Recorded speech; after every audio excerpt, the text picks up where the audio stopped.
Wish you the best of the morning. नमस्कार, बहुत बहुत स्वागत है आपका हमारे इस विशेष कार्यक्रम बिहार बिहान में। आपके साथ मैं हूं प्रिया। सुबह की शुरुआत बहुत खास होती है, ये हम सब जानते हैं, क्योंकि इस वक्त सबसे ज़्यादा उम्मीदें, आशाएं हम सबके भीतर भरी होती हैं।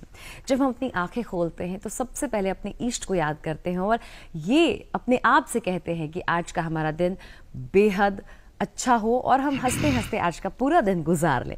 जी हाँ, ऐसे ही कुछ ख्वाहिशों के साथ हर रोज़ हम अपने काम पर भी निकलते हैं और हमारे काम में जो सबसे ज़्यादा हमें कह सकते हैं मोटिवेट करता है, हमें प्रोत्साहन देता है, वो होते हैं हमारे विचार। विचारों का बहुत बड़ा प्रभाव होता है हमारे जीवन पे। तो दर्शकों, कार्यक्रम की शुरुआत में सबसे पहले आज का विचार देखते हैं।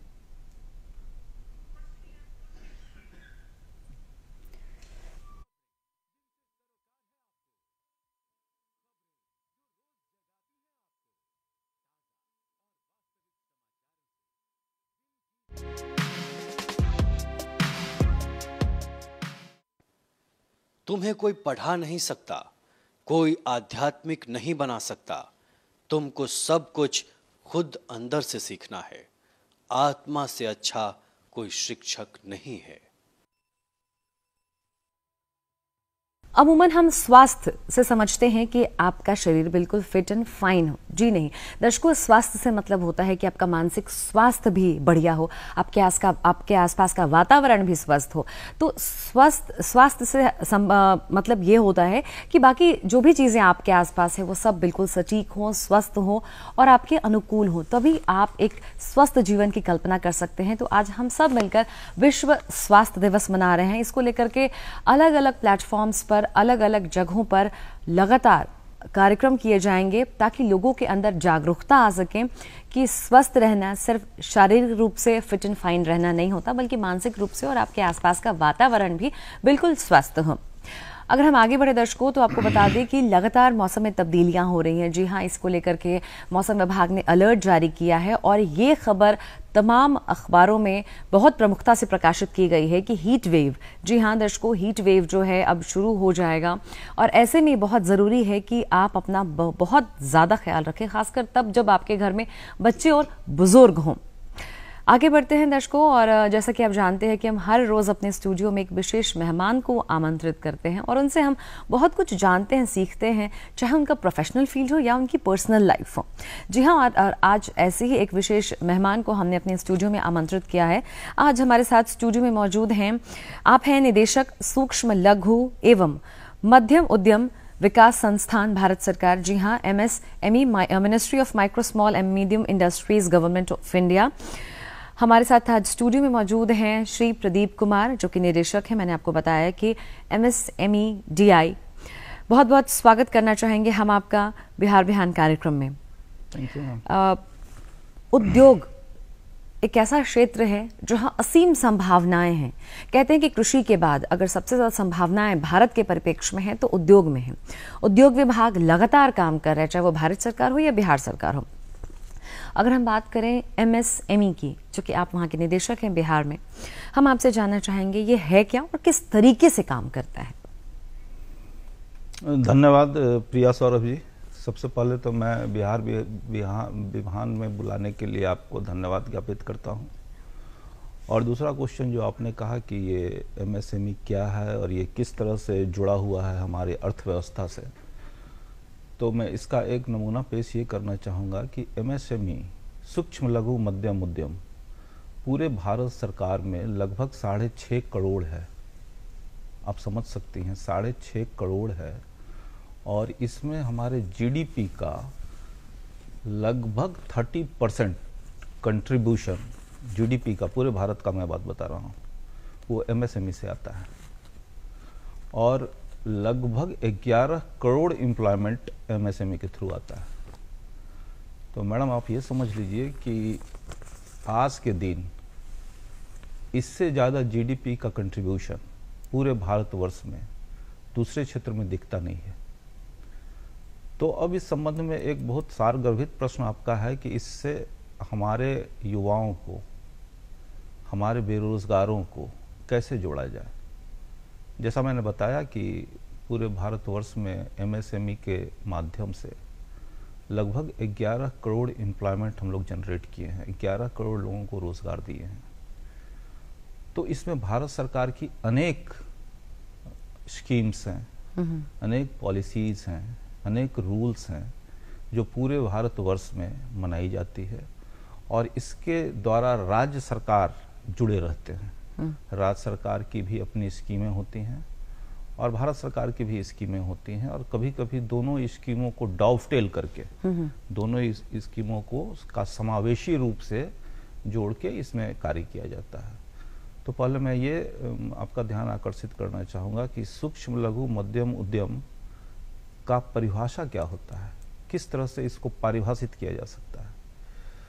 तो अभी कुछ दिन पहले प्रधानमंत्री महोदय ने एक अपना कट्स दिया था जिसमें स्पष्ट बोला था कि सूक्ष्म लघु मध्यम उद्यम भारत में, भारत के परिप्रेक्ष्य में वैसा उद्यम है जिसमें हमारे सब्जी वाले, ठेले वाले, खोंचा वाले, वेंडर्स से लेके और वैसे उद्यमी जिसका साल का टर्नओवर 250 करोड़ रुपए का होता हो पर ईयर, वो इसके एम्बिट में, इसके जद में आते हैं।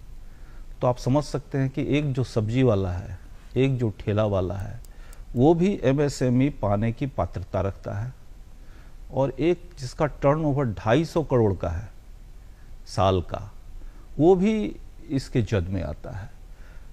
इससे ये पता चलता है कि हमारी पहुंच, एमएसएमई की पहुंच पूरे भारतवर्ष में कितनी ज्यादा और व्यापक है। बिल्कुल, ग्रास रूट लेवल पर ये कितने दूर तक पहुंच गया है। फलतः इसको और भी बढ़ाने की जरूरत है।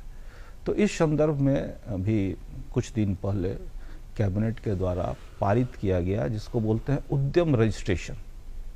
ये जैसे एक भारत एक रूल के तहत आप देखिएगा उद्यम रजिस्ट्रेशन पूरे भारतवर्ष में किया जाता है, जिसमें मैं जैसा कि बताया कि एक सब्जी वाला भी रजिस्ट्रेशन कर सकता है। वो एक पेज का होता है, हमारे साइट पे जाके वो बैठे बैठे या किसी भी जानकार, साधारण जानकार जो कंप्यूटर का आदमी है, उससे वो उसको एक पेज का रजिस्ट्रेशन होता है, एक पैसा नहीं लगता है उसमें। उस रजिस्ट्रेशन को करने के बाद वो स्वतः एमएसएमई कहलाने का अधिकार हो जाता है, अधिकारी बन जाता है, और साथ ही भारत सरकार या राज्य सरकार की जितनी पॉलिसीज हैं, जितने इंसेंटिव्स हैं, उस सब को पाने का हकदार हो जाता है। इस संदर्भ में मैं एक चीज आपके सामने जरूर लाना चाहूंगा कि अगर किसी को भी इवन रजिस्ट्रेशन करने में दिक्कत है तो हमारे कार्यालय में आए। हमने अपने सारे अधिकारियों को स्पष्ट निर्देश दिया हुआ है कि जो भी आता है इस संदर्भ में, उद्यम रजिस्ट्रेशन कराने के संदर्भ में, अगर वो जानकारी चाहता है तो आप सिर्फ जानकारी ही न दें, उसका उद्यम रजिस्ट्रेशन अपने कार्यालय में अपने कंप्यूटर्स के द्वारा करके बताएं, और ये हम लोग करते हैं।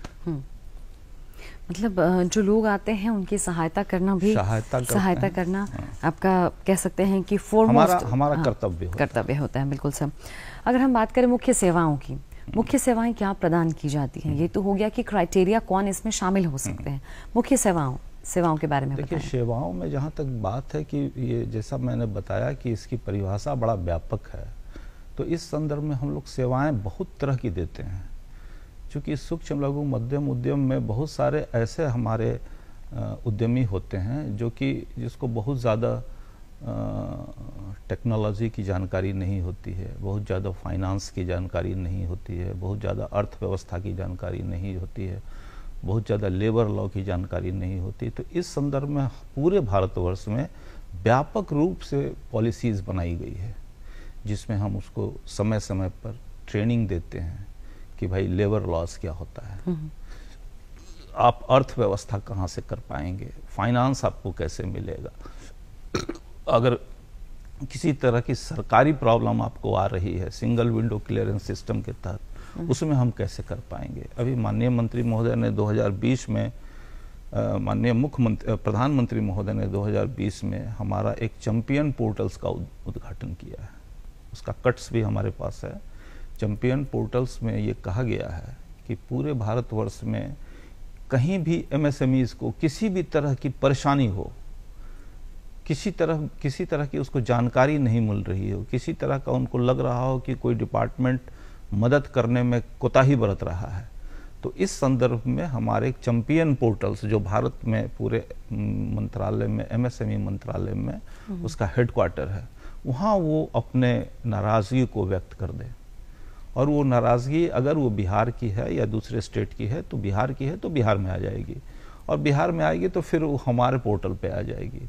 हम उस पोर्टल में जिससे भी संबंधित विभाग हैं, चाहे वो भारत सरकार के किसी भी मंत्रालय, मैडम जो मैं बोल रहा हूँ उस पर थोड़ा सा ध्यान दिया जाए। जी बिल्कुल सर। भारत सरकार के किसी भी मंत्रालय, किसी भी विभाग, राज्य सरकार के किसी भी मंत्रालय, किसी भी विभाग, या सेंट्रल पब्लिक सेक्टर अंडरटेकिंग, या राज्य के पब्लिक सेक्टर अंडरटेकिंग, या इवन प्राइवेट सेक्टर अंडरटेकिंग से अगर उसको कोई प्रॉब्लम है तो वो हमारे समक्ष उद्यम इसमें चैंपियन पोर्टल्स में अपना नाराज़गी व्यक्त करे, अपना कंप्लेन उसमें लॉस करे, और मैं जिससे संबंधित वो विभाग है मैं उससे स्पष्टीकरण बोलूँगा, मांगूंगा कि मुझे चाहिए इस बंदे में क्या प्रॉब्लम है, अभी तक अगर उसका पेमेंट नहीं हुआ तो पेमेंट इसका क्यों नहीं हुआ, किस लॉ के तहत आप पेमेंट नहीं कर रहे हैं।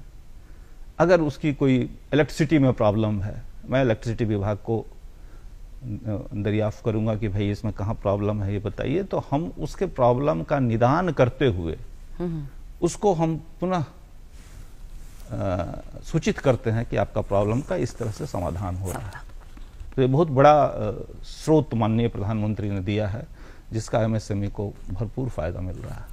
बिल्कुल, और बहुत ज़रूरी होता है क्योंकि जब आप एक उद्योग स्थापित करते हैं, चाहे वो किसी भी स्तर पे क्यों ना हो, तो आपको सारी चीज़ें चाहिए होती है, रॉ मटेरियल चाहिए, इलेक्ट्रिसिटी चाहिए, मैन फोर्स जो आपको जो लोग हैं काम करने के लिए वो चाहिए, मैन पावर चाहिए, बहुत सारी चीज़ें हैं। तो इन सारी चीज़ों के लिए ज़रूरी है कि सारे विभाग एक साथ काम करें, एक दूसरे का सहयोग करते हुए, समन्वय स्थापित करते हुए। यहाँ पे आपने बता दें कि मुख्य सेवाएं क्या दी जाती हैं।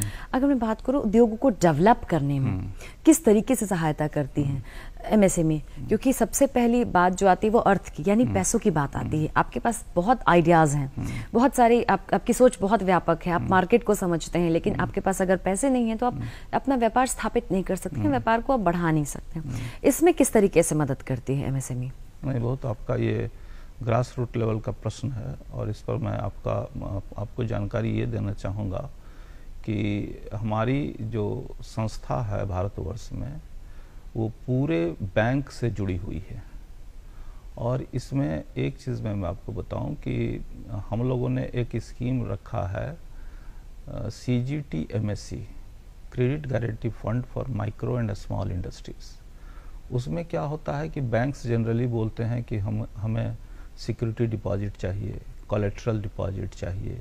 तो इस संदर्भ में भारत सरकार का जो मुख्य कार्य बिंदु है एमएसएमई का, उसमें है कि 2 करोड़ रुपए तक अगर कोई एमएसएमई लोन लेना चाहे तो उसमें किसी तरह की सिक्योरिटी और कोलेट्रल उसको जमा नहीं करनी पड़ती है। और इस कॉन्टेक्स्ट में क्या होता है कि कितना बड़ा संबल मिल जाता है सूक्ष्म लघु मध्यम उद्यम को कि वो बैंक उसको ये नहीं कर सकते कि आप कोलेट्रल दीजिए, कोई सिक्योरिटी दीजिए, और इसका लिमिट 2 करोड़ का होता है। तो 2 करोड़ का लिमिट बहुत ज़्यादा होता है मैडम, प्लांट एंड मशीनरीज में, वर्किंग कैपिटल में। और इस 2 करोड़ के तहत उसका गारंटर भारत सरकार बन जाती है। क्या बात है। और इस कॉन्टेक्स्ट में फिर एमएसएमई को बढ़ावा देने के लिए हर तरह की हम लोग पहल करने लग जाते हैं। मार्केट प्रोवाइड करना, क्योंकि सामान बन गया हमारे पास, सब कुछ है, लेकिन अगर उसके खरीदार नहीं होंगे, उसका मार्केट नहीं होगा, उसको लेने वाले नहीं होंगे, तो जाहिर तौर पर जो फंड्स हैं वो हमारे बढ़ते जाएंगे हमारे ऊपर, और हमको लोन अगर हमने लिया तो हमें चुकाना भी है। तो ये आप कैसे संभव कर पाते हैं, क्योंकि हो सकता है सबको जानकारी ना हो, मार्केट की, बाजार की सबको जानकारी नहीं होती है। इसके बारे में आप हमें बताएं। नहीं, बहुत अहम क्वेश्चन है आपका, और खासकर सूक्ष्म लघु मध्यम उद्यम को मार्केटिंग का सदा प्रॉब्लम रहता है, अभाव रहता है। इस सरकार में भारत सरकार ने एक अहम फैसला लिया कैबिनेट के द्वारा, जिसको MSC CDP बोलते हैं, micro small cluster development programme. उसमें क्या होता है कि भारत सरकार के जितने भी मंत्रालय हैं, जितने भी विभाग हैं, जितने भी CPSUs हैं, वो सारे को ये निर्देशित किया गया है कि उनका जो भी रिक्वायरमेंट है, चूँकि आपको पता है कि भारत सरकार कोई भी सर्विसेज को या कोई भी प्रोडक्ट को सबसे ज़्यादा परचेज करती है भारत सरकार, उसके मंत्रालय, विभाग या उसके अंडरटेकिंग। तो उसमें MSMEs का 25% हिस्सा आरक्षित किया गया है, रिजर्व किया गया है। अगर कोई भी मंत्रालय, विभाग जितना भी सर्विसेज या प्रोडक्ट वो परचेज करता है, क्रय करता है, उसमें उसको ये सुनिश्चित करना होता है कि उसमें 25% परचेज, खरीदारी MSME से होनी चाहिए। और ये संबल मिलने के बाद MSME को मार्केटिंग का प्रॉब्लम लगभग नहीं के बराबर होता है। और इसके लिए बहुत आसान सा नियम है जो हमारा, मैंने बताया, उद्यम रजिस्ट्रेशन करा लेना है। बिल्कुल। और टेंडर बुलेटिन में देखते रहना है कि कहाँ कहाँ से टेंडर निकल रहा है, और बस उसको आप उसमें अप्लाई कीजिए। और आप सूक्ष्म लघु मध्यम उद्यम के हकदार हैं, क्योंकि आपको उद्यम रजिस्ट्रेशन मिल गया है, तो आप उसमें प्रोडक्ट के लिए अप्लाई करें और आपको उसके लिए पात्रता मानते हुए आपको ऑर्डर दिया जाएगा। उसमें भी अर्नेस्ट मनी नहीं लगती है, सिक्योरिटी डिपॉजिट को देखा जाता है, लेकिन अर्नेस्ट मनी वैभव होता है। तो ये बहुत बड़ा संबल है मार्केटिंग को डेवलप करने में MSMEs के लिए। और दूसरा चीज़ है कि हमारे पास 358 आइटम्स MSME में, जैसे झाड़ू हुआ, फिनाइल हुआ, और बहुत सारे छोटे छोटे प्रोडक्ट, हैंडीक्राफ्ट प्रोडक्ट हैं, वो रिजर्व्ड है, आरक्षित है, 100% आरक्षित है। उसमें क्या है कि अगर कोई सरकारी संस्था, चाहे वो भारत सरकार का मंत्रालय हो, विभाग हो या निकाय हो, अंडरटेकिंग हो, उसमें अगर ये प्रोडक्ट की ज़रूरत पड़ती है तो उसमें 100% उनको MSME से परचेज करना अनिवार्य हो जाता है। तो ये कितना बड़ा संबल और कितना बड़ा सहयोग MSME के मिला है हमारे मंत्रालय द्वारा। और मैं चाहूँगा कि हमारे MSME इसको देखें, समझें और इसका यूज़ करें, उपभोग करें। हमारे बहुत सारे MSME जिसका उपयोग कर रहे हैं, लेकिन कुछ MSME इसको जानकारी क्या हो। मैंने बताया कि MSME इसका दायरा इतना बड़ा है कि बेचारे लोग, कुछ लोग उतने ज़्यादा कंप्यूटर लिटरली फ्रेंडली नहीं होते हैं। तो उस कंटेक्स्ट में हम लोग समय समय पर मेला लगा के ये सब चीज़ की जानकारी देते हैं। जी सर, अभी थोड़ी देर पहले आपने जिक्र किया कि हैंडीक्राफ्ट्स के प्रोडक्ट्स हैं, जैसे झाड़ू है, फिनाइल है, उसके लिए आपने वो है आरक्षित है कि आपको वहीं से खरीद, MSME से ही खरीदना 100% परचेज लेना है।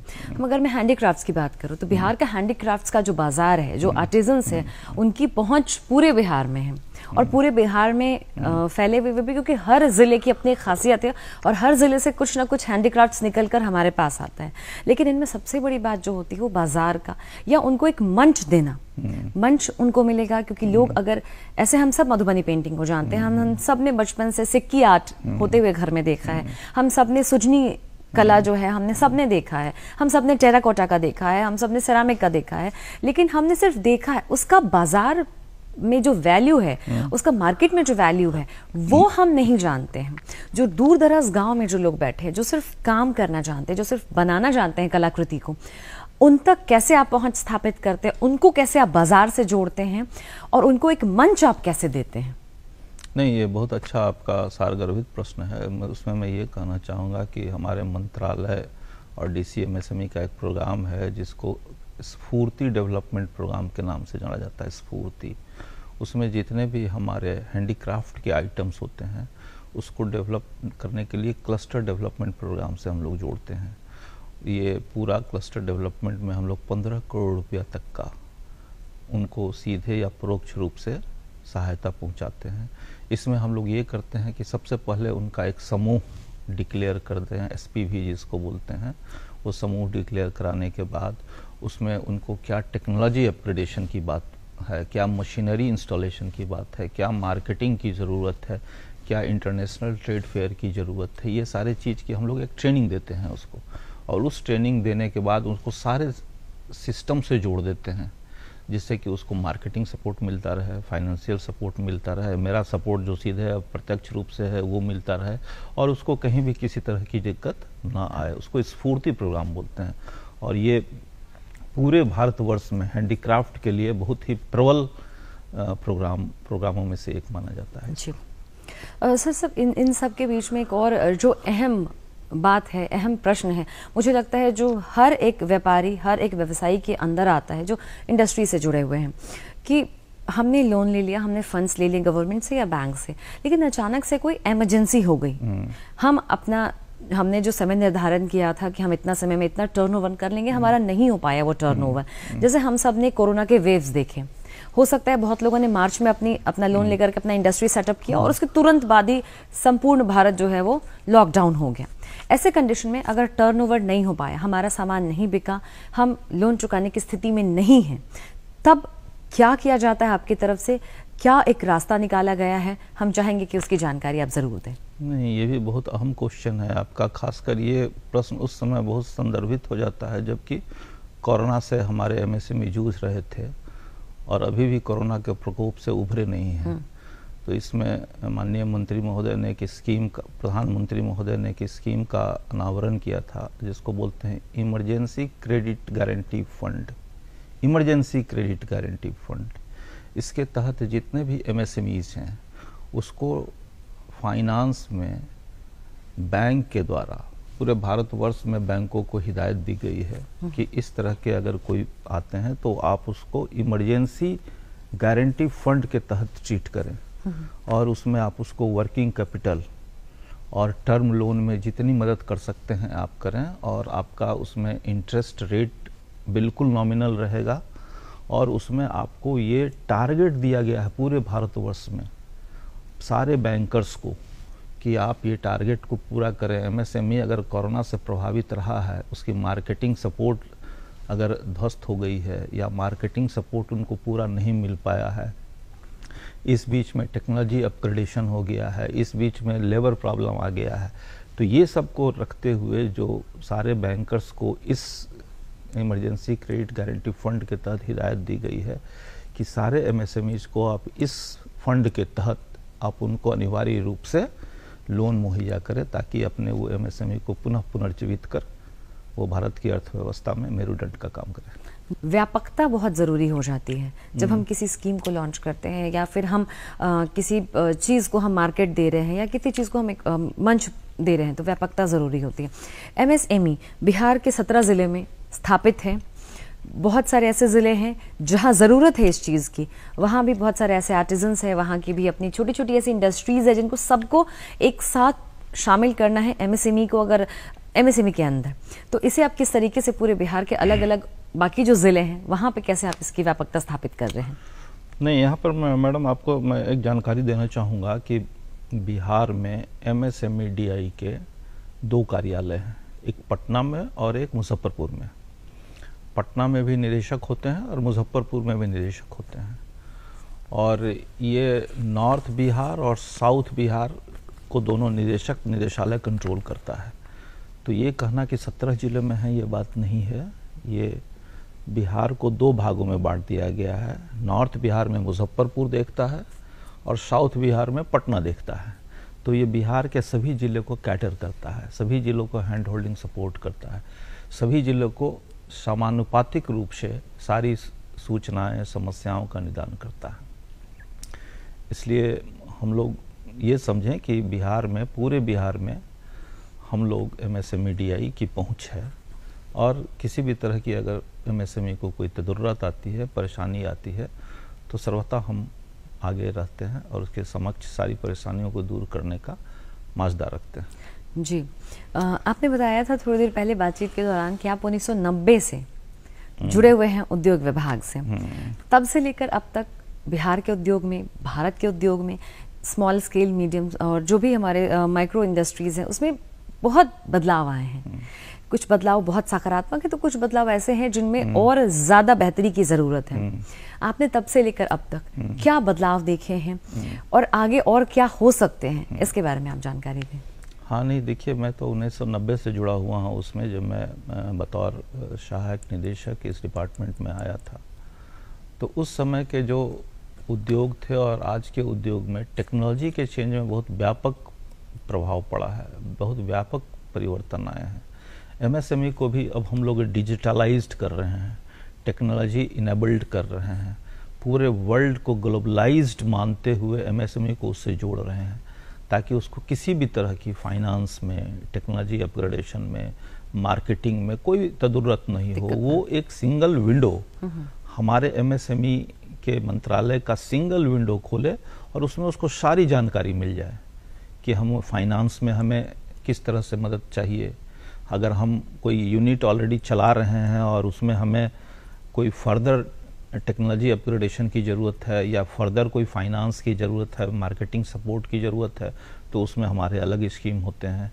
हम अगर अपने प्रोडक्ट को एक्सपोर्ट कर सकते हैं तो कैसे कर सकते हैं, कहाँ कहाँ हमारे एक्सपोर्ट वर्दी हम जो प्रोडक्ट बना रहे हैं या सर्विसेज कहाँ कहाँ उसकी ज़रूरत है, और किस तरह से हम लोग अपने प्रोडक्ट को एक्सपोर्ट कर सकते हैं, उसकी जानकारी भी हम लोग एग्जिम के द्वारा और जो भारत सरकार के एक्सपोर्ट विभाग हैं उससे मिल के जानकारी देते हैं, उससे मिल के मेला लगाते हैं, उसको उनको बुलाते हैं और साथ साथ फिर रजिस्ट्रेशन भी कराते हैं एक्सपोर्ट से संबंधित विभागों से। तो एक्सपोर्ट से संबंधित विभाग की जानकारी देते हैं।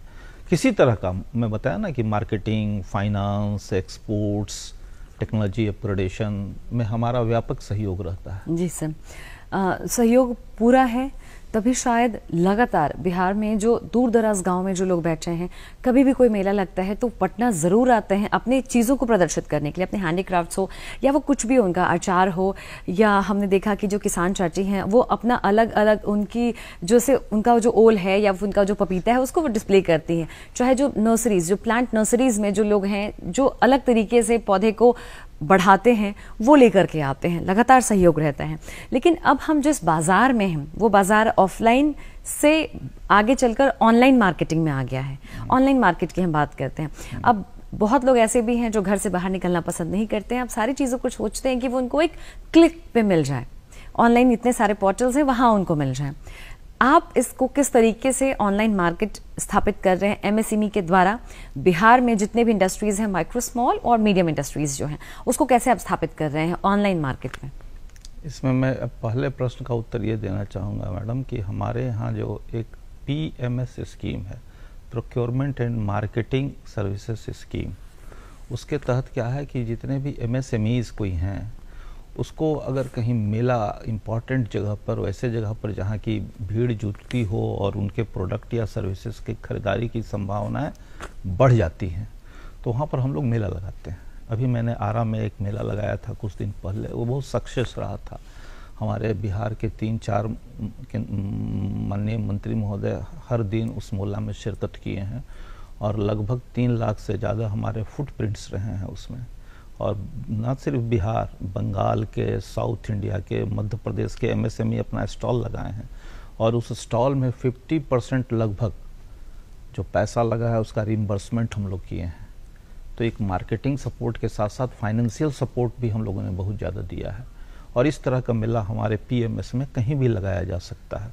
और मैंने अभी मुजफ्फरपुर का भी मेरा अतिरिक्त प्रभार है, मैं वहाँ भी बोला हूँ और पटना में भी बोला हूँ कि 3-4 मेले इस तरह के पूरे साल में और लगाए जाएं जहाँ कि हमारे MSME को एक साथ एकत्रित होकर मार्केटिंग को तलाशने की ज़रूरत पड़े और वहाँ हम लोग अपनी सारगर्भिता को साबित कर सकें।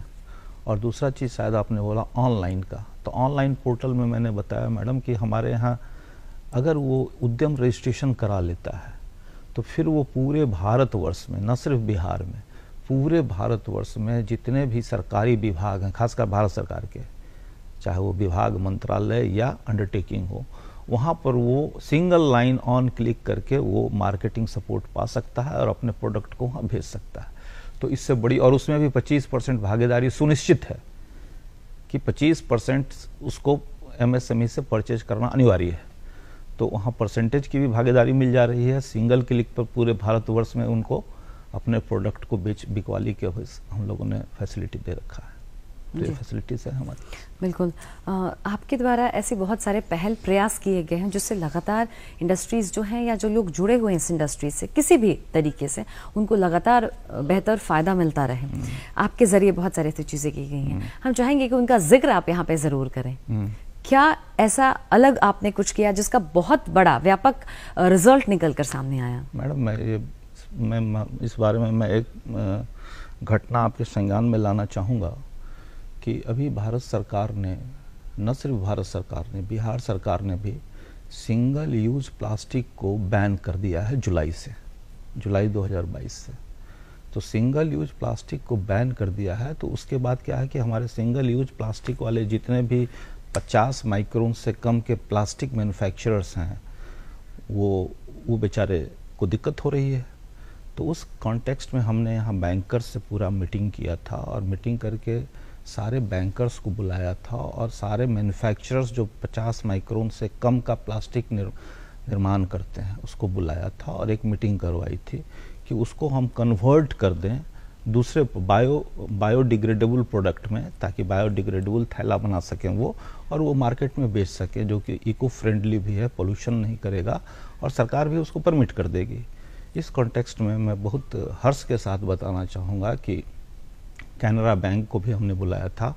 उन्होंने 41 करोड़ रुपया सैंक्शन किया है two phase out the single use plastic, और उसके जगह बायोडिग्रेडेबल प्लास्टिक को लाने के लिए। तो इसमें जितने भी एग्जिस्टिंग हमारे सिंगल यूज मैन्युफैक्चरर प्लास्टिक्स हैं, उसको हम लोगों ने कन्वर्ट कर दिया है बायोडिग्रेडेबल प्लास्टिक्स में, जो कि इको फ्रेंडली है। तो इस तरह की पहल हम लोग की होती रहती है, जिससे कि टेक्नोलॉजी अपग्रेडेशन होता है, इको फ्रेंडली होता है, इन्वायरमेंट पे पॉजिटिव इम्पैक्ट पड़ता है। तो ये सब काम हम लोग करते हैं। बिल्कुल। तो पूरी तरीके से हर जो पहलू है उसको ध्यान में रख कर कि कहीं ऐसा कुछ ना हो जाए जिससे समाज पर या जो बिजनेसमैन है या जो हमारा पर्यावरण है उस पर कुप्रभाव पड़े। करेक्ट। इसके अलावा और फ्यूचर में क्या प्लानिंग्स हैं एमएसएमई की, क्योंकि इसमें लगातार विस्तार, उद्योग में लगातार विस्तार हो रहा है। अब जो यंगस्टर्स हैं अब वो खुद अपना इंडस्ट्री लेकर आ रहे हैं, एंटरप्रेन्योर बन रहे हैं, तो एमएसएमई किस तरीके से उनकी सहायता करता है, और क्या आगे आपकी और क्या प्लानिंग है? नहीं, हमारा डिपार्टमेंट जो है एक सतत डेवलपमेंट की ओर अग्रसर रहता है। हम हमेशा उद्योग से संबंधित जितने भी एसोसिएशंस हैं उसके साथ मीटिंग करते हैं, हमारा मंत्रालय मीटिंग करता है, और उद्योग से संबंधित जितने भी प्रॉब्लम्स आते हैं उसको कैसे दूर किया जाए और कैसे उसका निराकरण एक पॉलिसी के रूप में किया जाए, और उस पॉलिसी के तहत फिर आगे कार्रवाई होती है। इस संदर्भ में मैं बताना चाहूँगा कि एमएसएमई में अब बिहार सरकार में भी जो लैंड अलॉटमेंट होता है, उस लैंड अलॉटमेंट में एमएसएमई की भी कुछ प्रतिशत निश्चित कर दी गई है कि इतना % ज़मीन हमको एमएसएमई को देना है उद्योग लगाने के लिए। उसमें भी अनुसूचित जाति, जनजाति और महिलाओं को देना है। तो हमारे यहाँ जितने भी स्कीम है भारत सरकार में, उसमें खासकर महिलाएं, अनुसूचित जाति, जनजाति और बिहार सरकार की भी कुछ स्कीम है जिसमें ये तीनों कंपोनेंट्स को जोड़ के उसमें फाइनेंशियल सपोर्ट देते हैं, लैंड देते हैं, मार्केटिंग सपोर्ट देते हैं। अभी तो इंटरनेशनल ट्रेड फेयर में जाने के लिए हम लोगों ने महिलाओं को या फिर अनुसूचित जाति, जनजाति या फिर जनरल एमएसएमई वालों का हम लोग का एक अलग से एक स्कीम है पीएमएस में, उसमें हम लोग यहाँ से उसको रिकमेंड करते हैं, फिर मंत्रालय उसको एक्सेप्ट करते हुए उसको विदेश में कहीं मेला लगता है तो उसमें वो जाते हैं और जाके वहाँ देखते हैं कि मेला में उसका क्या स्टेटस है, इंटरनेशनल सिनेरियो में वो कहाँ आके टिक रही हैं, उनका प्रोडक्ट का मार्केटिंग कितना ज़्यादा हो पा रहा है, वहाँ से वो कुछ मार्केटिंग एस्पेक्ट को, कुछ ऑर्डर्स को ले पा रही हैं कि नहीं ले पा रही हैं, टेक्नोलॉजी अपग्रेडेशन कैसे किया जाएगा, ये सारी बातों को रखते हुए हम लोग इंटरनेशनल में भी उसको भेजते हैं। बिल्कुल, एक्सपोजर मिलता है उनको भी, साथ ही साथ उनके द्वारा एमएसएमई को भी एक्सपोजर मिलता है, मार्केट की समझ आती है, मार्केट सेगमेंटेशन की समझ आती है, कौन से प्रोडक्ट को कहाँ प्रोजेक्ट करना, इसकी समझ आती है। तो दोनों आपस में एक दूसरे से जुड़े हुए हैं, डायरेक्टली भी और इनडायरेक्टली। बिल्कुल सर, बहुत बहुत शुक्रिया हमारे स्टूडियो में आने के लिए और इतनी अच्छी बातचीत के लिए, इतनी सारगर्भित बातचीत के लिए और इतनी छोटी छोटी जानकारियां हमें देने के लिए बहुत बहुत धन्यवाद आपका। थैंक यू मैडम, नमस्कार। आपको बुलाने के लिए बिहार बिहान में धन्यवाद। Thank you. तो ये थे हमारे आज के मेहमान जिन्होंने हमें बताया कि जो बिहार का उद्योग है वो कितना व्यापक है, और अगर हम बात करें माइक्रो, स्मॉल और मीडियम एंटरप्राइजेस की तो वहाँ भी बहुत स्कोप है, और आप अगर चाहते हैं तो आप एमएसएमई से जुड़ करके अपना भी उद्योग स्थापित कर सकते हैं। तो चलिए, आज के हमारे कार्यक्रम में फिलहाल इतना ही। दर्शकों, फटाफट से आप हमारा पता नोट कर लीजिए ताकि जो पत्रों का व्यवहार है वो लगातार बना रहे। हमारा पता है निदेशक DD बिहार, दूरदर्शन केंद्र पटना, फ्रेजर रोड पटना 800001। हमारा ईमेल एड्रेस है director@ddkpatna@gmail.com।